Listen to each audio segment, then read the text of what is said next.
We all hate being rejected. Why? Well, because rejection hurts.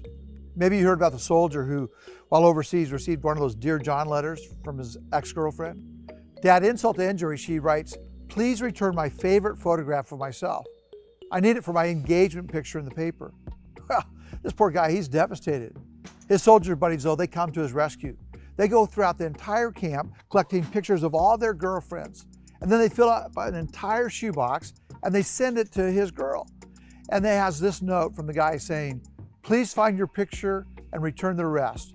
For the life of me, I can't remember which one you were." Ouch.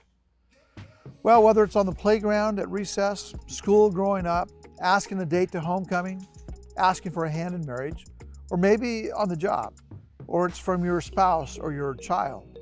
Wherever it comes from, we can all agree that rejection definitely hurts, and it damages and it bruises our ego. I think the fear of rejection has intimidated most of us at one time or another. We don't ask for the date. We don't try out for the team or the musical.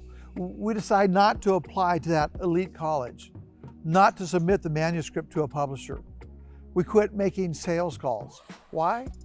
For fear of being rejected, of being turned down.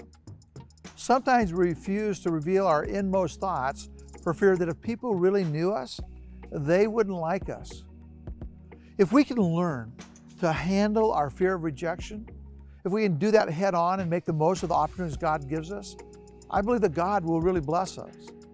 So this is the handle for this morning. Understand that our self-worth comes from our relationship with God and not the approval of people. French philosopher Blaise Pascal, he said, "In every human being's heart, there's a hole that can only be filled by Jesus Christ." So you and I, we get our worth from people, how people feel about us. That's going to be a problem. If you do that, you're always going to be a people pleaser all your life, and you're going to live a life of fear. But when you and I are confident and we know and believe the Creator of the universe loves us and accepts us just as we are, then we're going to be less fearful of how people react to us, even if they reject us.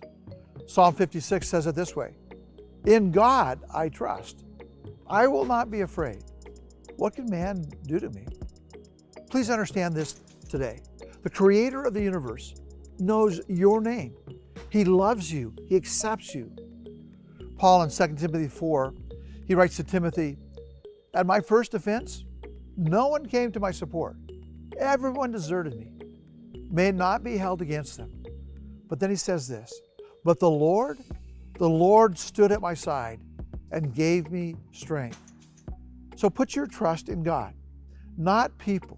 And you can handle any rejection that comes your way because the Lord is standing at your side even now.